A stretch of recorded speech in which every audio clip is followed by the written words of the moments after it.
I boomered. I did. I need that boomer thing on there. I swear. Okay, so we are live. Hell of a Show is live. For all those paying attention out there, I am not new to this by any means, but I act like it every once in a while.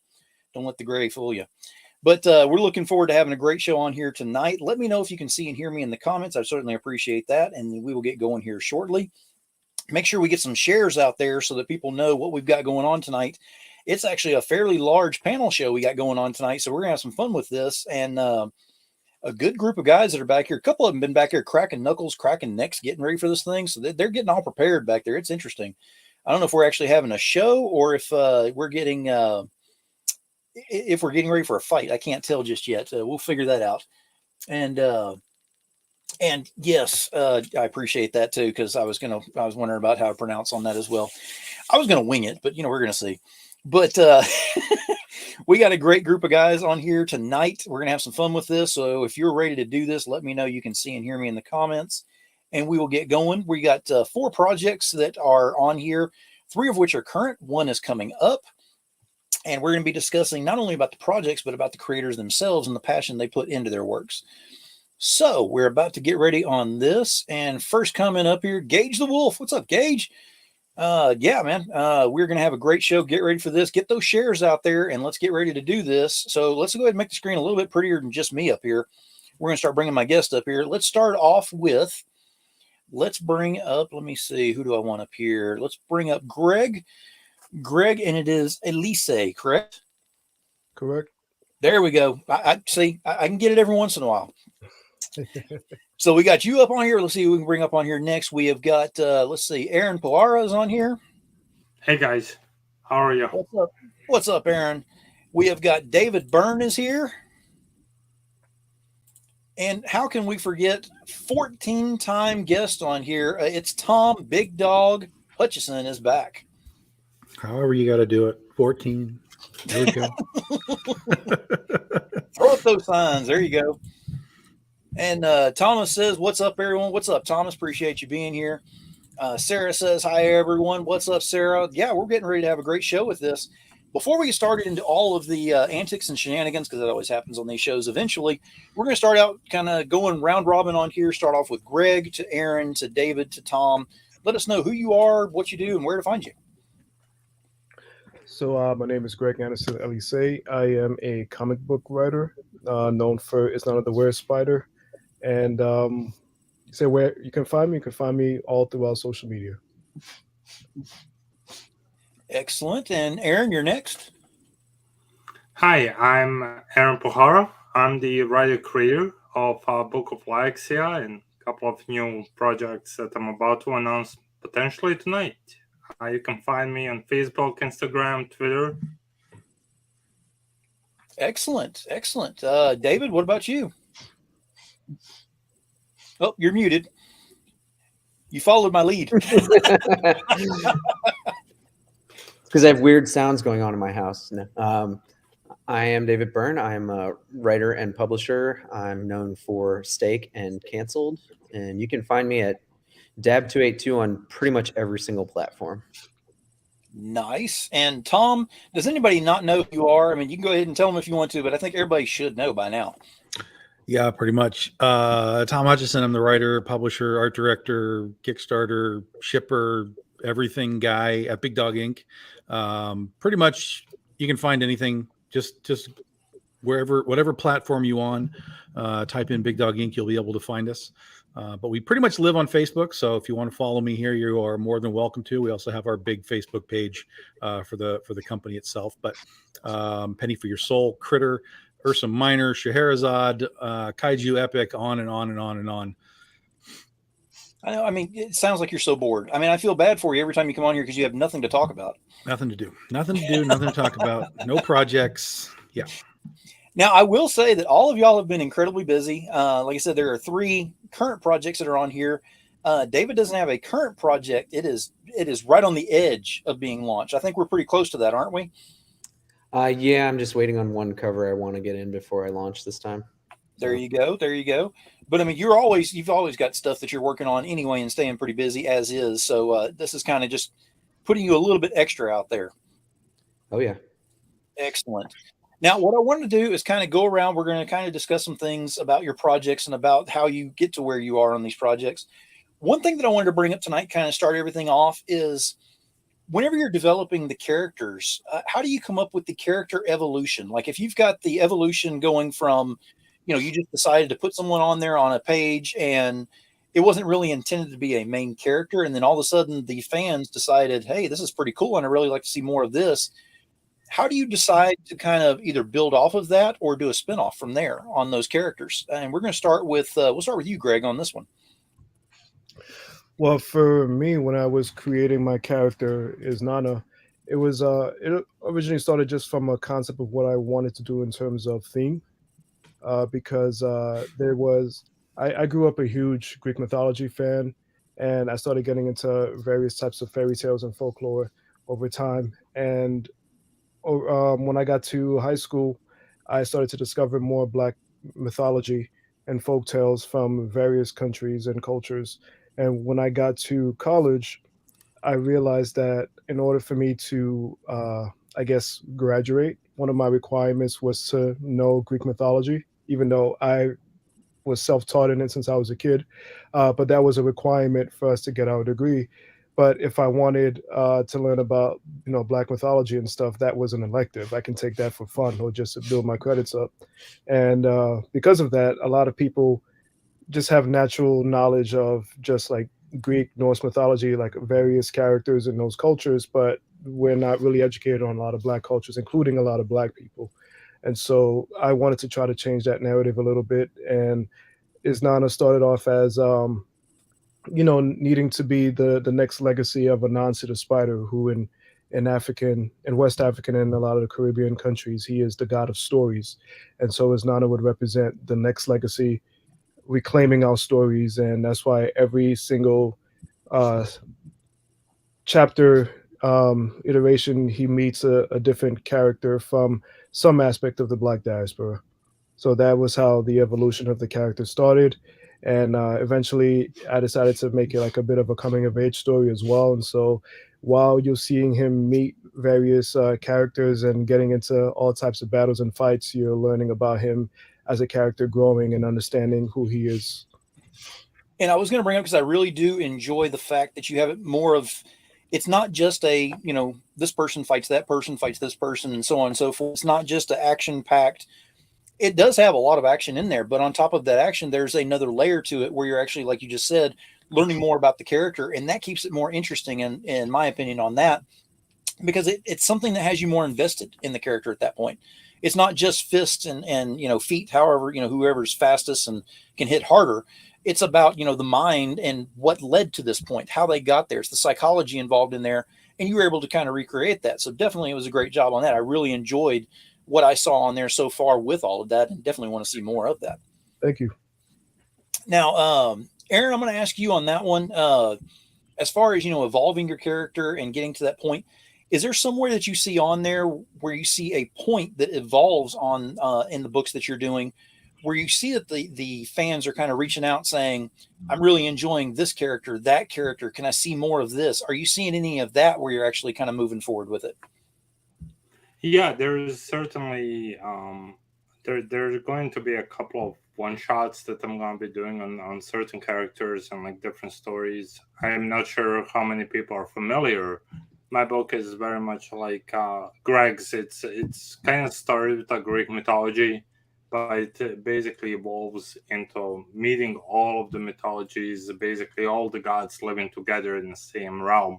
So you have like Greek, Roman, Norse, Hindu gods, all of them, even angels show up later on.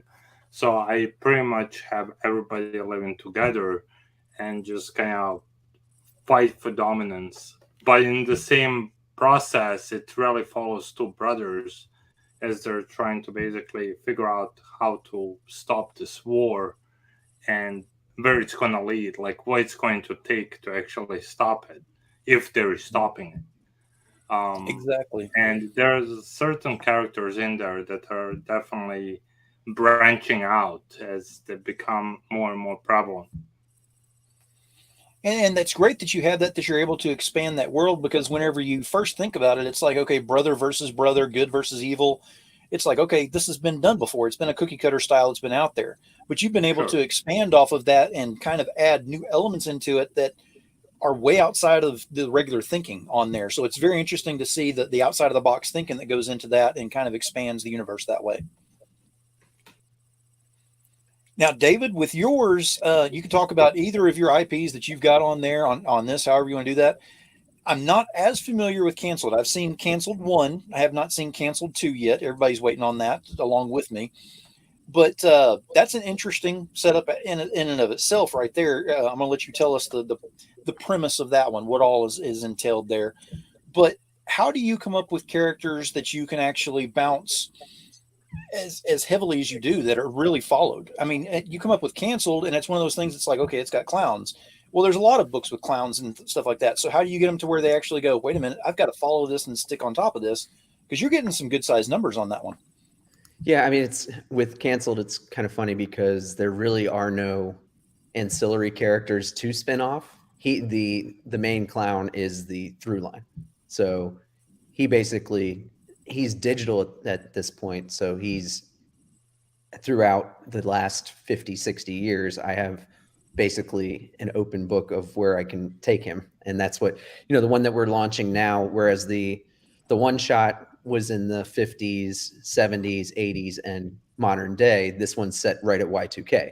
And it's a single issue, devoted to an entire story. So that's the plan kind of going forward. But also there will be a new character in this one, at least, that will continue on into other stories. So at least there's that. Okay. At some point you get tired of just the main character running everything. So you do have to build in other characters that are interesting and see where they go. Stake, I mean, the main series is about Angel or Stake, but she has a vampire partner, which gives you basically all of history that vampire was alive for to tell stories. And that's what the first spinoff was. It was a 3-issue set in the 18th century. And then the next spinoff is going to be one of the vampire bad guys. It'll be part of her origin. So just having a rich world always will give you characters that you can spin off and tell interesting stories with. And you bring up about, of course, having the spinoff and things on, because you had, I think it was Jessamy was the name of it. Whenever it first came out, I was kind of on the fence of, okay, do I want to go with the spinoff? Am I good with a story like this? And I thought, let me give it a shot, see what it does, see if I get a feel for it. It has, of course, the feel of it could be, a one-off by itself. It has the complete story there, but it definitely has where it builds onto the other as well, onto the worlds and all, which is interesting to see how well it does that, but not so deeply that it's like, okay, I got to get everything that goes with this now and have the entire thing to understand what's going on. Yeah. I mean, I had people who backed Jessamy on Kickstarter and didn't know that Stake had come out through the direct market. So the stories stood far apart enough that they can read one without the other, but it enriches the experience if you read both. Yep. Exactly. Now, moving on over to Tom, you got BD13 is coming up. We will be discussing that in more detail, I'm sure, in many more shows to come up. 14 is not good enough for Tom. He wants to break all kinds of records, so he'll be on here a lot more, I'm sure. But BD13 is 13 years of doing this. That brings up a unique question in how do you keep it going for 13 years and keep people interested in the IPs that you have on there with the character developments? Because you're still producing some newer things, adding on to stories, but it's all about the foundation that's on there. How do you keep that moving? Write good. If you write good, they should like what you're writing, and they should come back for more. That's the baseline answer. It all starts with the writing, which, ironically enough, I'm in the process right now of going back and re-editing the first book that I ever wrote, which is Penny for Your Soul 13 years ago. Or more specifically, it's the second book I wrote, but it's the first book that got published. And I'm going back through the original book and just like, oh my God, like this is how did I become even remotely successful? Looking at what I wrote, and I'm like, this is awful. I have to fix all of this. And so it's not like a complete George Lucas, makeover like Star Wars, but like I cringe when I'm reading some of the stuff that I'm writing, but it's also a good sort of barometer to like see like, okay, I started here and now I'm writing here, and this is sort of the differential. And there's immense growth in just my technical aspect. Everything about how I do things is better, so that's a good thing. But yeah, it's I say write good, and I wrote terribly in the early days. That's the real truth that I'm discovering 13 years later. But I thank God everybody at least liked my concepts that I had. They were into the world building that I was doing. The Boba Fett effect, which is what you're talking about here, we had that early on with Penny for Your Soul. What was funny there is there was a character called Bunny who was just introduced as a valet at a hotel, and she had a purpose in the story. Like later on, she becomes a big character, but in the first thing, she's like in a couple pages, and then we don't see her again for a few issues. But something keyed off to the readers, and they were immediately like, okay, who's Bunny? Like, what's going on with Bunny? And I'm like, what are you talking about? But I don't know what I did, but they were immediately on her, and they kind of figured me out before I really kind of, let the cat out of the bag. So the Boba Fett effect is interesting. But as far as like listening to the fans and that kind of stuff, I'll be perfectly honest, I don't. I'll often get people asking like, oh, what are you going to do with this character? Maybe you could spin this off over here. And I'm like, yeah, I could, but it's not going to happen. So, there's a plan in place for everything that I do for the most part. So, it makes it a little more interesting to tell them no sometimes. Cause then they kind of stomp their feet and you're like, no, you're going to do it at some point. You can believe that. That's fine. But in the meantime, I will spin off the stuff that, I either need to because of my story, or that I want to just because it's like, I want to tell this story now, and I'm going to, I'm just going to do it because I'm the boss. And you do whatever I want. Even though you're not doing the spinoffs and everything like you're talking about, you do other stories based on some of the things the fans say, because, I'm going to throw it out there. Lingerie Wars. We all know it's going to happen. It's on the verge of happening. This is what happens when you make a joke and, everybody's like, yeah, I'd buy that. Okay, sure. And it just sticks with you. And so every 3 or 4 shows, Freddie Hernandez shows up, or somebody does, and they're like, oh yeah, so what about that? I'm like, no. But they keep saying, yeah. So there's a plan. Everybody knows there's a plan. 2025 is our 15-year anniversary for the whole company.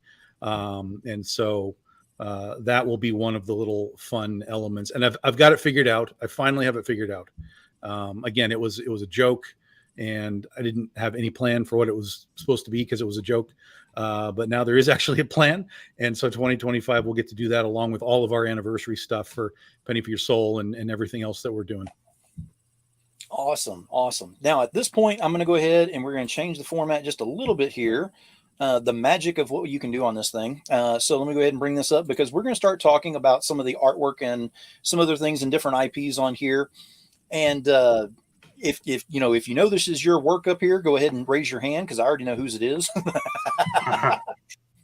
Yeah, Aaron, we're going to talk about my book. Yes, we're going to talk about yours first on this one. Just kind of go through this. The question I want to ask while we're kind of showing some artwork on here is, in dealing with your IP,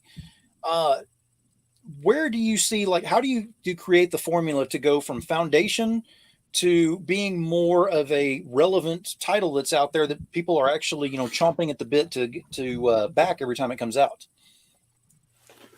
So that's a good question. So basically, my whole thing, again, it's a mythology, but the way that I do it, it's really in a style of like Game of Thrones, or if you're familiar with, Saint Seiya, like the anime Saint Seiya. I really kind of wanted to have that East meets West type of situation, and I really kind of wanted to ground it, because anything that you deal with the gods, it becomes almost unrelatable.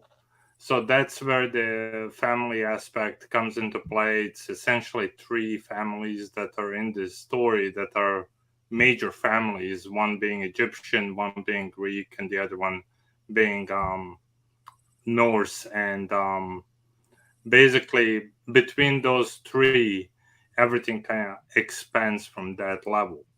And as you well know, especially with Greek mythology, you can just go on forever. There's so many minor gods, minutia gods, same as Egyptian.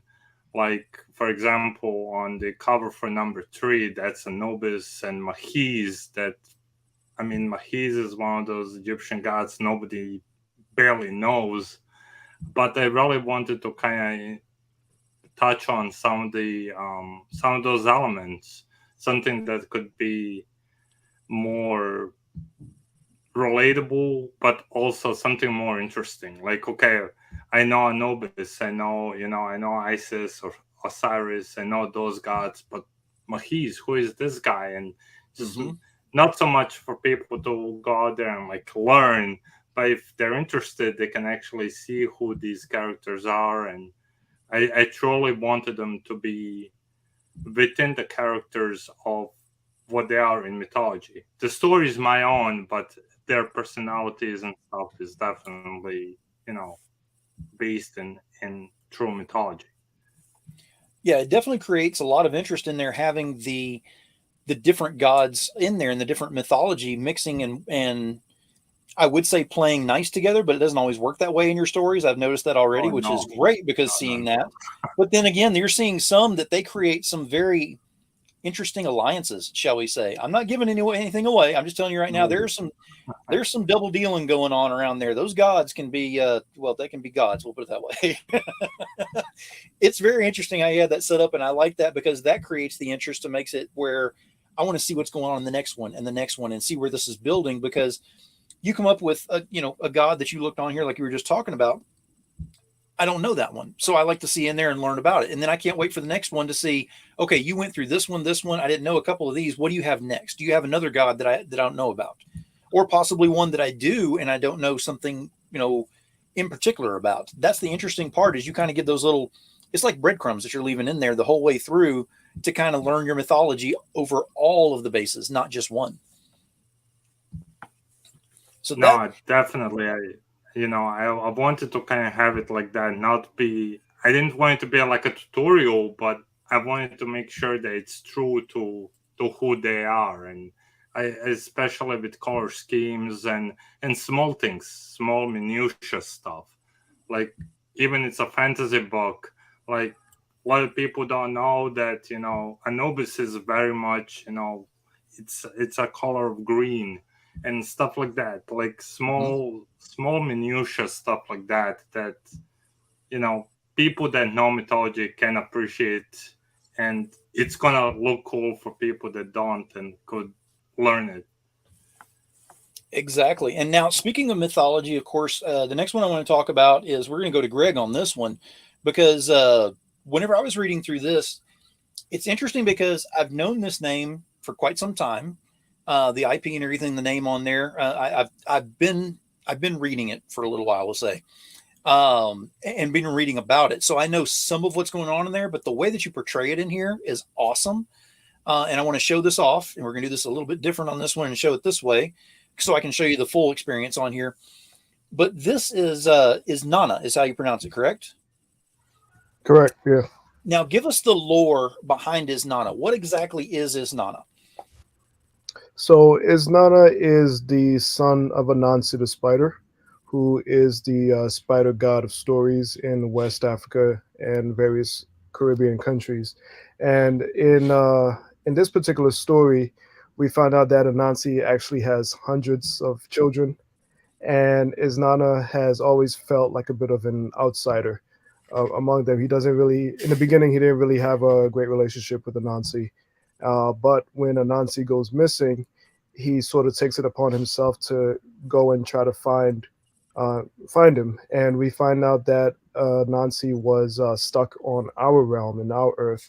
And in Anansi trying to find him, he accidentally opens up these portals through various realms and worlds, and that's what brings him to our world, and as well as other figures, villains, deities, or heroes, sort of jumping from one universe to the next universe.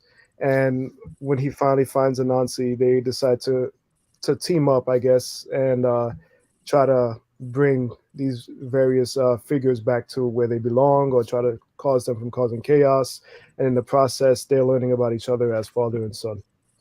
That is awesome. Now, I've got to ask, because I know you've had the schooling in the mythology and everything too. Is there a certain way that you kind of mentally prepare yourself to sit down and write about all this? Is there like certain music that you have going? Do you have a show going? Do you have absolute quiet? Do you have, other things in front of you? Do you read other books to go about this? What's your process on that? Well, so first and foremost, I do a crap ton of research when it comes to this. So I have a lot of books on various cultures of Black cultures and Black stories and folklore.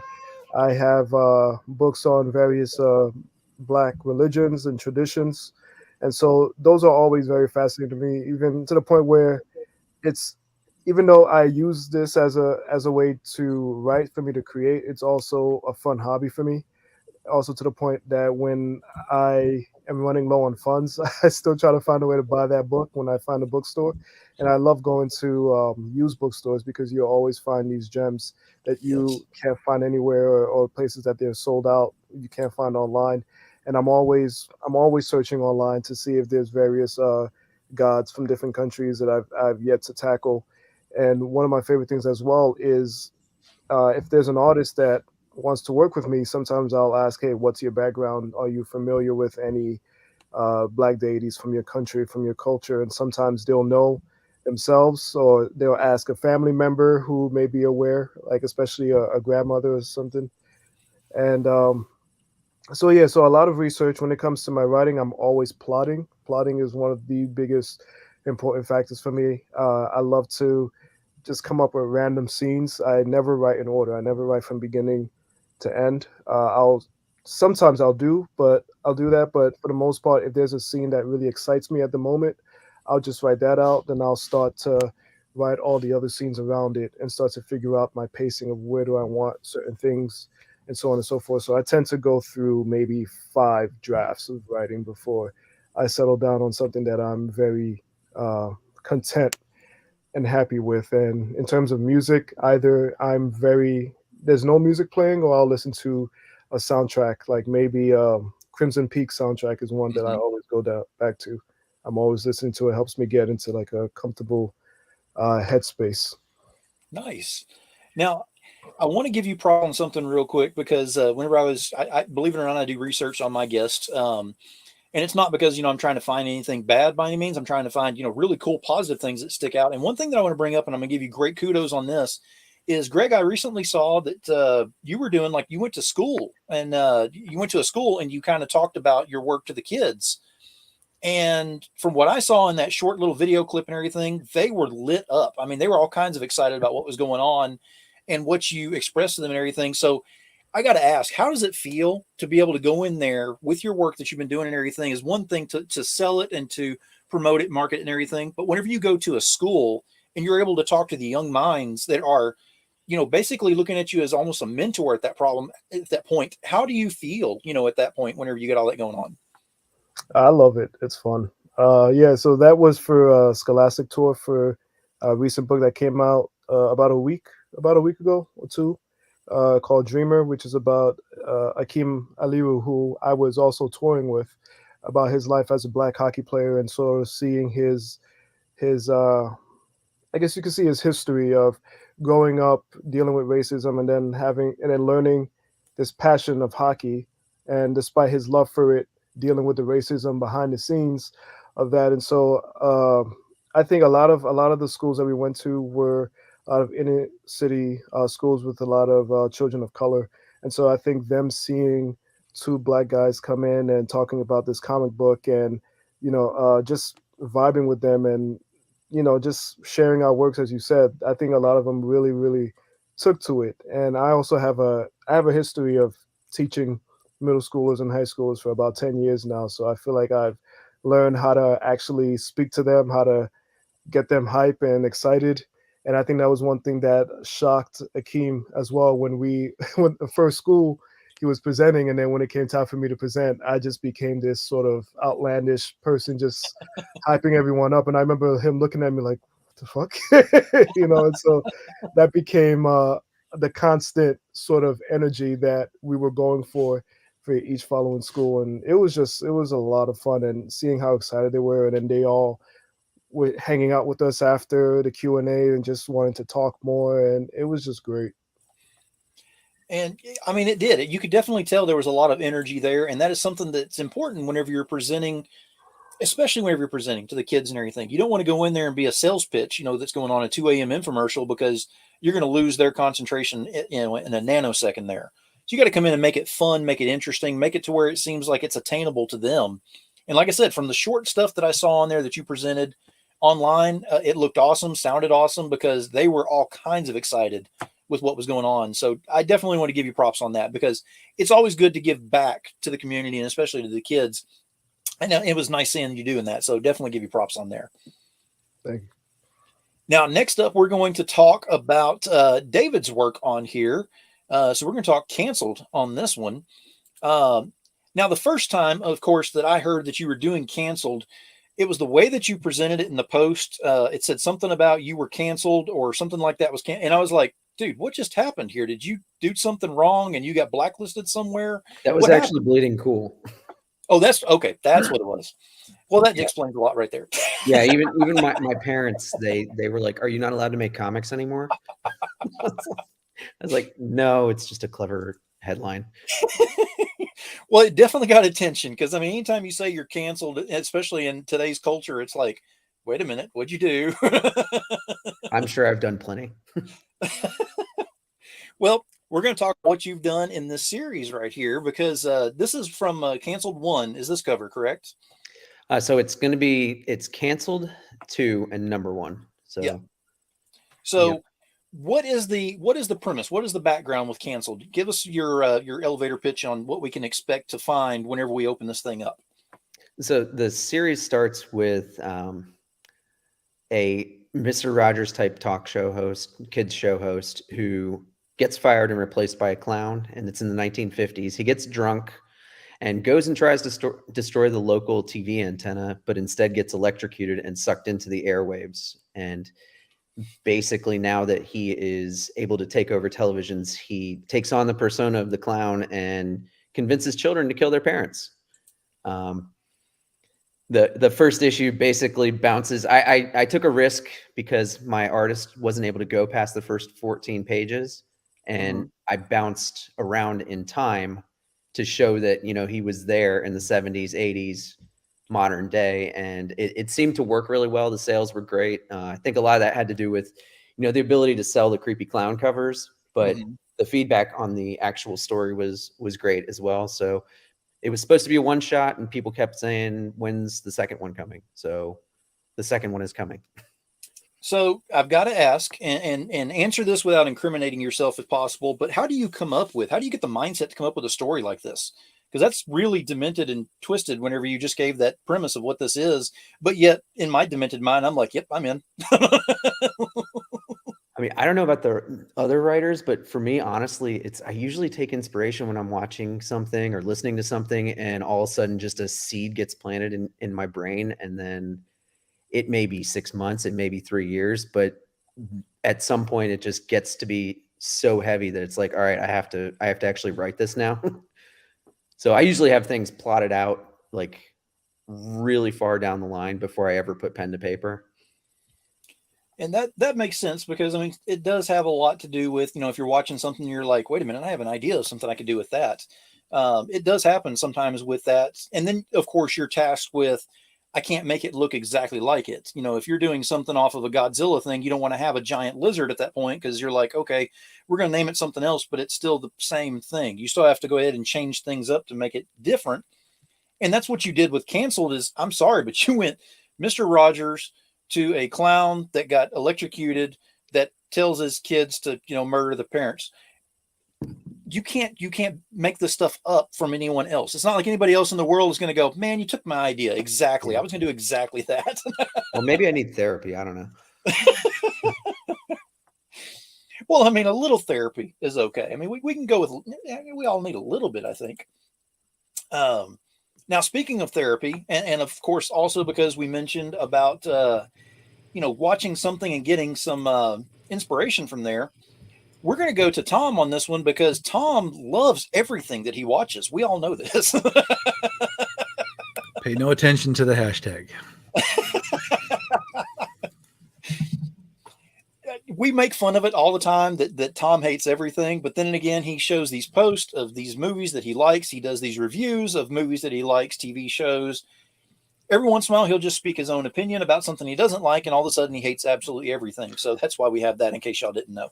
Yeah, nobody cares when I like something, but when I don't like something, oh my God, the floodgates have opened.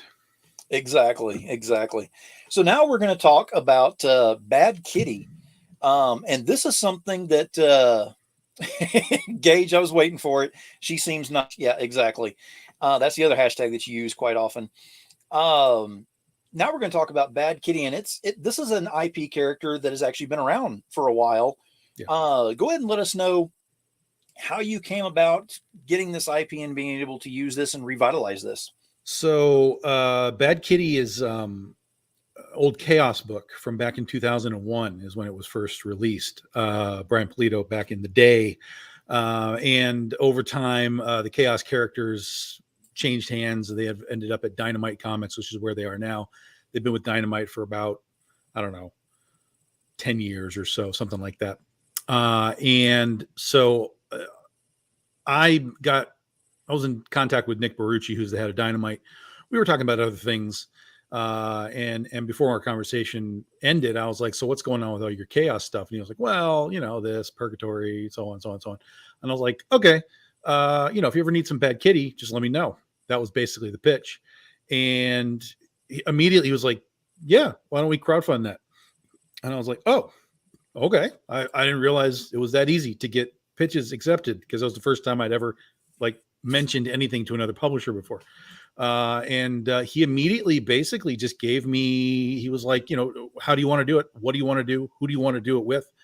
And I started pitching all these names, Bill McKay right there for the covers, Shannon Mayer, and I'm not going to remember anybody now, Joe Linsner and Brian Peterson and Maria Sanapo and so on. So basically they gave me kind of the open door to kind of do this character however I want. And what I told them was, because they had done something with her in 2014, I think, where they kind of recreated her to have this weird, dual personality sort of, which is where the Bad Kitty comes from. And I was like, I don't really, no offense, but I don't like that. Can I just reset the character to what she was in the original Chaos days and just sort of thread the story from the original stories? And then of course, create threads to go forward for the character. And Nick was like, yeah, tell me, you should just write the script. Show me what you want to do. So we wrote the script. They approved it. I got it off to CB Zane, who's doing the interiors for the book. CB Zane and Chris Chua on the colors. These are basically Big Dog Ink guys that I work with all the time. So it was, for the most part, it was kind of like a Big Dog Ink takeover of a Dynamite property.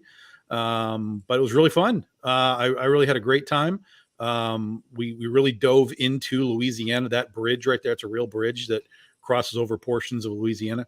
In fact, somebody read the book recently, and they were like, dude, I know where this happens. I was like, good. That was the whole point. I want this to be, recognizable in the real world while we're still playing around with the idea of monsters and fantasy and all kinds of stuff.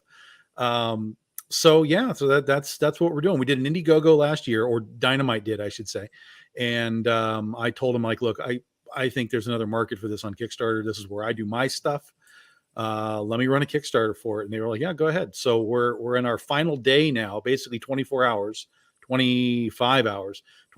left for a 2-week campaign that we just did to kind of say, look, Kickstarter guys, we know not everybody crosses over to Indiegogo. Here's your opportunity to get this book. It's the last chance to get this book. I do not know if it's going to go to retail stores or not. So at this point is a crowdfunded book only. It is a retcon, reboot, reset. It's not really any of those things. It's a resetting of the character to original storylines. And it's a 29-page book because I misnumbered my script. It was supposed to be 28. I wrote 29, and I just said, well, deal with it, guys. You get 29. So it's an oversized, fun book. If you have not read Bad Kitty before, you do not have to worry about it. I wrote this specifically so that if someone is brand new to the character, you'll be able to come in, you'll be able to get the backstory enough that you need to know for what we're doing going forward. I've had plenty of people read the book that don't know what Bad Kitty is, and they're like, yeah, I had no problem following it. So I was like, sweet. Again, 13 years of learning how to write apparently has, worked. So yeah, that's what we've got. And hopefully, we'll be successful enough between the two campaigns that Dynamite will say, okay, why don't we try a little bit more and see what we can do? Because I've already actually pitched more to them. So they know kind of what I want to do, but now it's just a matter of let's finalize these two campaigns, get the backers, all their stuff, get the real responses from everybody, and then we'll figure out what's next. Now, if it gets to that point where you're able to, continue on with Bad Kitty, is it going to be a Bad Kitty issue 2 or just Badder Kitty? Or, how are we doing this? That'll kind of be up to them, however they want to do it. If they want to go like issue by issue, like let's just do another oversized issue, I would assume it'll just be sort of like, we'll give it a name like Bad Kitty in the Wild or, whatever, something like that. If they want to do a mini series, then I would assume we'll just go like, 1 through 4. We'll number it 1 through 4. This is sort of a standalone special issue. And so anything that we went forward, I would assume we'll start with another number 1 and tell our story forward. But again, that's all up to them. That's all Dynamite. And it's all just kind of, this is interesting because this is my first time dealing with another publisher in this capacity. So they were very, very generous in letting me do almost anything I wanted with this character and with all the art. So, big thanks to Nick and everybody, all my editors. And so now we just kind of finish it and then we meet up again and say, what did you guys like, Dynamite? Like what worked for you? What worked for you, Tom? What is our thoughts going forward? And then, we make those decisions, but it's their character. So I have no say unless they tell me I have say. There you go. And Sean's got a message for you over here. He's been lobbying for you to do a review with Kyle Northrup for a while now. So I'm pretty sure this has to do something with the whole not liking stuff. Yeah. The movie stuff. Yeah. I am more than happy to cause problems on anybody's podcast. It's not always about causing problems. There is the whole, she seems nice. That's another good one that you put up there that kind of enlightens some people out there. If you're not sure what it is, just look it up. Just hashtag she seems nice. You'll see a bunch of really nice stuff in there. Tom does it. I do what I can to enhance the internet. It's what I do. Exactly. Now, one final thing that I want to get into for kind of a roundtable question on here is in dealing with putting together a project and getting to the point where you've taken it now from being in the brain to it's now out there and you've got it ready to go and you're ready to crowdfund this thing. What's the best way to showcase this thing to where it actually gets attention and gets consistent attention at that? I'm not talking about something where you have like, don't just say just crowdfunding because that's just generic on there. I'm saying, what do you do to kind of draw to that? We're going to start off with, let's start off with David on this one. David, what do you do to kind of get that draw over there on a consistent basis of, paying attention to what you've got? Really, it's just been building over years. You start with the small audience, you go to shows, you post on your social media, which seems to be, for some reason, the worst to building an audience. I've done some email list builders years ago, and I still get interaction from a lot of those people who came in off a whim. But really, it's every campaign you grow more. I learned from doing backer kit versus Kickstarter that the organic eyes you get from Kickstarter are really important in helping grow your audience. So it's really just got to be grassroots unless you've got, even I've seen campaigns on Kickstarter with huge names that don't get a ton of following just because it sometimes comes off as a cash grab, but you have to start at the beginning. There are no shortcuts really. Exactly. Greg, what about you? Same question. Well, like David said, just building a fan base. The very first is not a story. I guess I was lucky before the algorithms changed throughout social media. Because when I first launched it, actually, I had a date plan, but I decided to launch it a little early to try to see if I can get some family members to put in some money to make it seem like some people would be interested. But within like the first hour or two, some random person saw it and they shared it in a Facebook group, and then it just blew up from there. And that I remember that catching me completely off guard, and seeing that people really liked the premise and the concept. And from there, it was continually showcasing a lot of it throughout social media. I would show a lot of previews or sketches or whatever plans that I had with my other artists throughout the years. And I do conventions all year practically, as many as I can do. So that really helps get the word out, and trying to see if they can follow me on social media. That way they can see when the next one is happening, and so on and so forth. And I also like to, I don't know, I definitely have a mailing list, but it's just very hard to keep track of. But every now and then, if I can, if I'm throwing a Kickstarter, not to overwhelm them with emails after emails, but I'll probably hit them up within maybe the last 2 weeks or the last week, just to say, hey, by the way, there is a Kickstarter going on if you are interested in jumping in. And I also have a collection of the emails of the people that go through my web store to buy the book. So I'll sometimes see if anyone is interested as well from there. But there's this, unfortunately, because of the algorithms coming through social media, which tends to block a lot of us artists and creatives when it comes to showcasing our work. We have to think of all these various ways outside the box. Like one technique that I've picked up that I realized is, instead of posting your link on your regular status, you got to post it in the comments. That way it won't be blocked. You Yep. know, and that's an easy way for people to actually see that, oh, he has a Kickstarter going on, because once you post that Kickstarter link on a regular status, it will not go anywhere. And that is very true. And the thing about algorithms though is they're constantly changing. So you have to stay on board on figuring out, and figuring out what's going on with it, and figure out a way to adapt to it, because it's constantly changing to the point it's trying to weed out smaller ones and let the big fish go through, but the smaller fish can't, they keep getting caught in a much smaller net over there for whatever reason. And you got to figure out a way to get around it. And it's frustrating at sometimes, but it's a lot of times just staying educated on what's going on around you with everything. Aaron, what about you? Same question on that. How do you keep consistent on getting people where they're checking out what's going on, especially since you're up to issue number 5 now, correct? Oh, you're muted. Nope, you're still muted. Hang on a sec. Let me see if I can get you unmuted.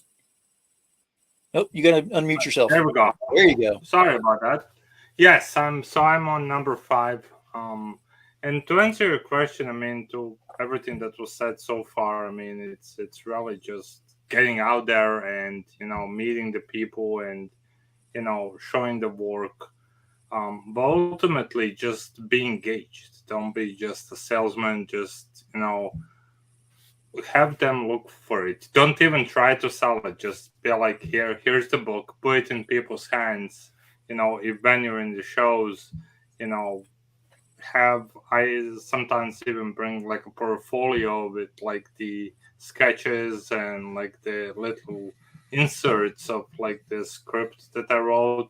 So I'll have people kind of be able to kind of relate to see where it kind of came from. Like it will see the first draft and versus the final product. They'll be able to compare it and stuff like that, just to kind of engage the people more, kind of, and just have conversations with them. Ultimately, everything needs to be organic. If it feels forced, it's just not gonna work.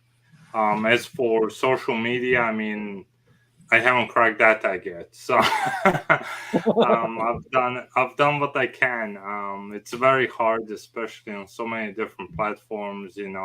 Some people say Instagram is better than Facebook. Some people say go to Discord. I'm like, I can't be on 5 things at once. It's impossible. So I kind of try to stick on Instagram and Facebook primarily, because it's just something I grew up on, I guess, and Right. And a lot of times was it's familiar. what feels, what you're more comfortable with, because with them changing so often in there, if you're comfortable with something and you move to something that is brand new to you, chances are you may get in there and think you've got a hold of it. And then a couple months later, it's like you're brand new all over again. You just can't get settled in if you haven't been in there for a while.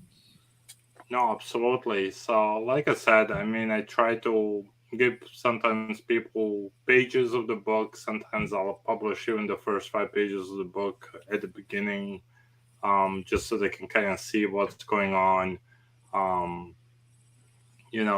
or just show sketches or the new characters, like new ideas that I have, stuff like that. Exactly. And before we get to Tom asking the same, I'm going to ask you the same question. I want to bring up that Sean just put up here. He had to switch over to YouTube because Skynet was good. I'm sorry, Facebook was freezing. I can't believe I'd let that slip again. But he's excited for his Nana. He backed the Kickstarter. Book looks stunning, and the preview, from the preview shown. Thank you, Sean, for doing that. For going ahead and getting on there. Yeah, thank you, Sean. Make sure you share it out as well. We'll be in the end comments. Pay attention there, because there's something in there, and it's very important in the end comments. We'll get to that point here in a moment. But right now, we want to go to the man that has no opinion about anything, which is Tom over here.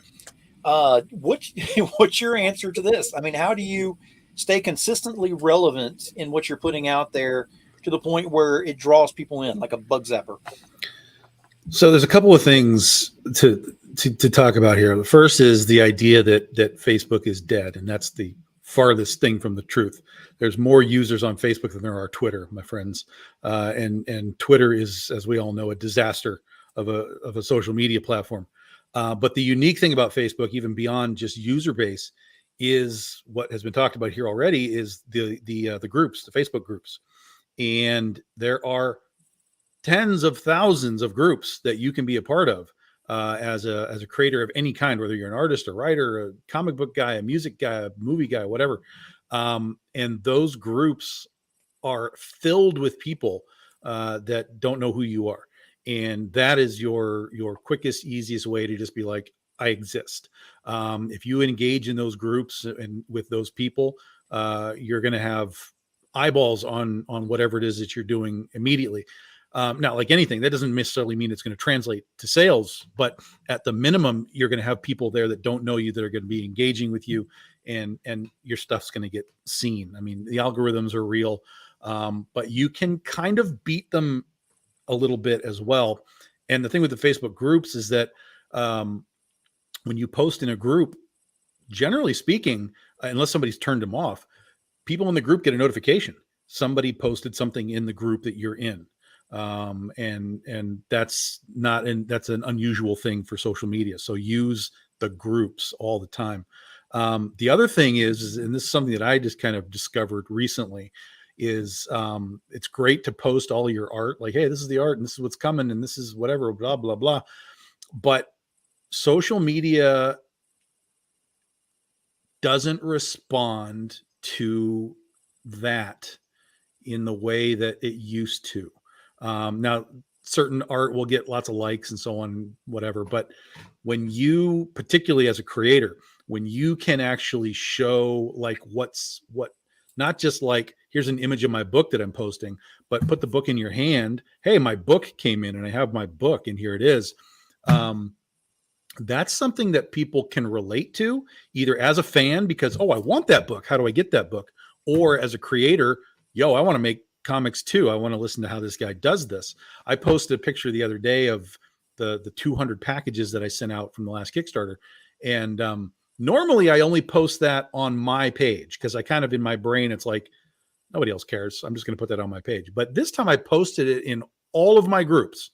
Mm-hmm. And I got a ridiculous amount of engagement, both likes and comments across all those things. And it was just a picture of me basically with my head.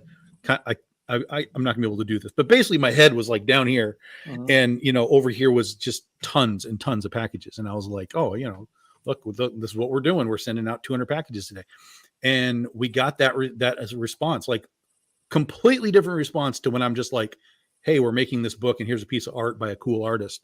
So if you can create content that is relatable to the people that are looking at it. Again, whether it's a fan that wants the thing or whether it's a creator saying, God damn, that guy's doing it, I can do it too. That can create far more engagement than here's my artist doing a cover and this is what it is. So you have to really mix up how you do things to kind of shake the algorithm. And that's why I do things like she seems nice, which is basically just, I find models or whatever stuff that I use for reference for design. And I'm just like, oh, there you go. Hashtag she seems nice. Like, that's it. That's all I do is hashtag she seems nice. And people start to chime in like, oh, she does seem nice. And, again, you just get dumb engagement. Right. And the same thing with the movies, like, people all go watch movies. So if you've got an opinion about it, good or bad, just post it. Doesn't matter whether you liked it or didn't like it. Just, this thing sucked, or this was cool, or this was whatever. Again, it's something that people can relate to. It's like lists, right? You make a list of anything, someone will come tell you that your list is wrong. And that means you have engagement in your post and people are immediately talking about it. And that just drives you to the top of the algorithm, all of the stuff that you're doing. So the more that you can kind of finagle what you're posting, and it's not just like, look at my art, look at my art, look at my book, here's my link, mix it up. That's going to push you to the top of algorithms across all the platforms. And that is true. I mean, it's definitely a matter of doing the work to get your stuff up there, but not making it so oversaturated that people are like, oh, just change the channel. I'm tired of seeing this everywhere. The same thing. If you put the post somewhere, if you change the banner at the top, your header post that's on there, that'll make a world of difference on what people see than seeing the same thing over 15 posts in 5 minutes with no change on the banner top or anything. It's just like, wow, they've got nothing better to do than, just spam share a whole bunch of stuff on here. It's where you want to change the channel at that point. So you really have to pay attention to what is accepted with everybody. Now at this point, because we're getting to that point to get towards the end of the show, I want to go ahead and give each of my guests a moment to go ahead and come up here. We're going to give them full screen on each of them. I am going to put the banner underneath each of them that has their project on there to make it very easy for everyone watching now and will be watching later on. You do not have to memorize it as it's down there or screenshot it or anything. The links are actually embedded in all the feeds. I make it as easy as possible. It can be done, trust me. And that way you can click on them once the show's over with. Wait till the show's over with, then go click. Very important that you watch to the very end, including the end comments on here, what's going to be going on with that as well. So we're going to start off with Greg on this one. Greg, I'm going to give you full screen, and we're going to go ahead and bring yours up here, and you go ahead and let us know why we need to get over there and back this and become followers of what's going on in the Isnana world. Put me on the spot, man. You need to back it because it is a amazing book. It will introduce you to various types of Black folklore mythology that we are not used to being educated on, and it would just be a great introduction to a new world that a lot of people are not accustomed to or used to. And it also is very action-packed throughout the whole thing. You get to see Isnana fight zombies as well as a were-hyena, were-elephant, and we get to even see him fight a folkloric African dinosaur. So if that's up your alley, just jump on. We have all types of rewards. You have the book. We have 4 different types of covers. You can get all of them if you wish. Various prints as well from amazing artists. There's T-shirts. There's trading cards with you get the backstories of various Black folkloric and mythological characters that have shown up in the past, and all the various previous Isnana stories. And you can jump on any of them and get a full, complete story. Awesome. So that is definitely something y'all need to pay attention to on here. And we're going to give each one of y'all the time up here. But like I said, we're going to make it very easy. These are all embedded into the feed, so they're very easy to get to those links whenever the show is over with.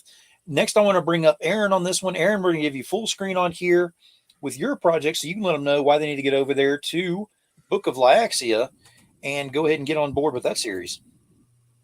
All right. So yeah, I mean, if you like mythology, if you like action, intrigue, Game of Thrones, like I said, Sensei, stuff like that, manga or anime, you're gonna love this series. It basically has all of this, with it being grounded as a being a true family story. It's truly about two brothers trying to overcome the odds that are just thrown at them from every side.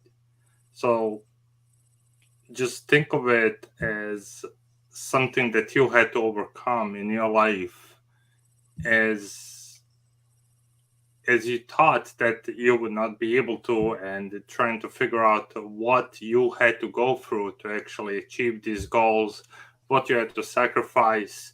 It's truly about all of that. It's about betrayal, it's about sacrifice, it's about family, love. It's a story that is truly eternal, as most of the mythology stories are. And right now, with the fifth issue coming out, being a penultimate issue, it's essentially 48 pages for this one. The final one is going to be 64 pages. I'm just going full on crazy with this to finish the arc. And with the way that I wrote this, it's opens up the floodgates to potential stories past this that are going to be just even crazier than this. I've had a whole bunch of little segments and short stories that I've written throughout the years. This was just a small the tip of the iceberg, so to speak. I couldn't believe how much people actually enjoy this story. Awesome. Definitely looking forward to that. And like you said, it's an arc of the series where you're on issue 5 on there. So it's important, if you're going to get on there and get on board with what's going on, you got 1 through 5 available. But if you just want to go ahead and get started on that, you do have, the other ones on there that you could get on there as well. So they can kind of get a feel for what's going on with it too. Now, next, I'm going to go ahead and give the screen to David on here. David, you don't have a current project, but we're going to talk about them getting over there and hitting that remind me button because it's time to get canceled. No, I don't want the show canceled. Anyway, we're going to talk. Yeah, so the new campaign is coming up, and it will feature a whole new story with the original character. But basically, if you like horror, gore, a little bit of psychological torture, it's just some good old fun horror. And this campaign will allow you to catch up and get the first issue that was released by Scout Comics last year. I have a pretty large stockpile of copies that I bought myself. So lots of great covers if you like cover art by pretty well-known artists. And that's pretty much it. So excellent. So we're definitely looking forward to that. If you're a little twisted, demented, like that kind of stuff, it's definitely down your alley. This is not a kid's book, so don't do that. They don't want to learn what's in there. Trust me. We don't want them learning what's in there. I mean, the first issue has kids. Not quite the same, but yeah. Now we're going to go to our 14-time guest on here. Tom, I got to get you like a wrestling belt or something like that you can hold whenever you come in here. You got a title now that you got to have on here. But go ahead and let them know why they need to get over there and check out Bad Kitty and talk to them about Big Dog Inc. and what's going on over there and what you got coming up. Yeah, Bad Kitty ends, like we said, basically tomorrow at about this time. So you got about 24 hours to get a hold of Bad Kitty. If you like, supernatural Punisher monster style books, that's what it is. Again, this is something we're doing for Dynamite Comics. So the more successful that it is, the more opportunity we'll have to work more on this character and on some of their others as well. So everything that we can do to kind of finish strong in the next 24 hours would be amazing. And I think you'll get a great fun book out of it as well. There's amazing artists, Shannon Mayer and Joe Linsner and Brian Peterson, Big Dog Inc. guys, as well as Dynamite guys. So there's something for everyone in the bad girl genre over there. So check that out. And then in 12 days from tonight, we will be launching the remastered Penny for Your Soul, the 13-year anniversary of Penny for Your Soul. We are doing a remastered hardcover edition. There'll be paperbacks as well, but we're doing a remaster hardcover edition like we did with Critter a couple of years ago for the 10-year anniversary of Critter. This book's been out of print for like 5 years. So it's going back into print for the first time. It's going to be completely remastered from a writing standpoint, and new covers for it from guys like Keith Garvey and Mike Crome and so on. So it's going to be a really nice anniversary book that will launch March 4th. And that'll kind of roll us through the first quarter of the year. Awesome. So you got a lot going on with that. We're definitely looking forward to Penny for Your Soul, because there's been a lot of screaming and yelling, wanting that to come back for quite some time. And now that it's finally time for it to come back, we need all those people to show up and go ahead and get on board with everything that's going on. But before then, you already mentioned about Bad Kitty could possibly, very possibly be crowdfund only. So if you have not backed this, time is literally running out for you on this one. And you want to make sure you hit this before it goes away, because if it is crowdfunding only, that's it. It's done. It's gone like a memory. But you got to get on there and find out what's going on with that. Now, normally what I've done always in the past is I always drop my guests in the back and I do my closing statement. I'm going to go ahead and leave everybody up on here because I'm doing something new. And I always like to have guinea pigs up here to see how it works out. So congratulations, y'all are my guinea pigs tonight. What we're going to do is my goal for tonight is simply to put out a challenge to everyone that's watching this now and will be watching this later on. It's the same thing that I've been doing for the past few shows on here, but I'm doing this with the guest up on here now. A couple of hashtags that I've been using for quite some time, which is hashtag Voice of the Indies, hashtag Power of the Finger. Now, the Voice of the Indies, someone gave me that name before. Larry Higgins, actually, from Niobe Comics, gave me that name. And I didn't feel right by it. It was something that I was like, okay, I am not one person that has a voice. The Voice of the Indies is actually a conglomerate. It's everybody working together on this. So Voice of the Indies as a hashtag is important because that's how we increase that together. You increase the Voice of the Indies together. So my challenge to everybody is, how are you going to go ahead and go forward with this and increase the Voice of the Indies by doing something yourself? Now, that does not mean you have to go ahead and open up your checkbooks and go out there and spend as much money as you possibly can on every single campaign that's out there, because hardly anybody can do that except for Smithers. I think he's the only one that can. If you know, you know. But it costs absolutely nothing to use the power of the finger, the correct one if you can. Hit that share button and get these shares out there for everybody. Somebody who may not have as much money right now to actually financially back somebody may not have it in themselves to financially back, but they can definitely share it out and it'll hit somebody who can. And it keeps this creative work going on and does not stop. So if you like Greg's work and you want to see his Nana going further out there and see more of this work going out there, the best way to do that is to get over there right now, hit those links that are embedded in the feeds and hit those shares.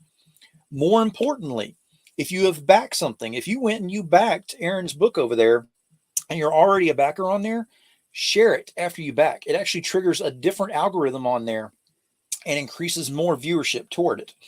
So these little key elements that are on there all follow around the power of the finger. So your challenge is, how are you going to increase the Voice of the Indies by doing something yourself on these projects and others that'll be coming up? That's the best way to go ahead and present that out there. So I hope everyone enjoyed what we had on the show tonight, what we were discussing on here. You get to know the creators a little bit more, their works that are on here. Awesome work that's on here. Nana is on here right now. Book of Lyaxia. We got Bad Kitty on here. And we've got Canceled will be coming up sometime here within the near future. We will definitely keep you posted on that. But get out there to these links. Find out what's going on with these. See if you can financially back. If you can't, you can at least take a moment of your time, hit those share buttons, get these shared out. Let's increase the Voice of the Indies together starting tonight. So I want to thank each of my guests, Greg, Aron, David, and Tom, for being here. We've had a hell of a time, hell of a show. Y'all have been in the hot seat tonight. I've enjoyed it. I hope y'all have too. And looking forward to seeing y'all back on here. Thank you for having me. Thanks, Phil.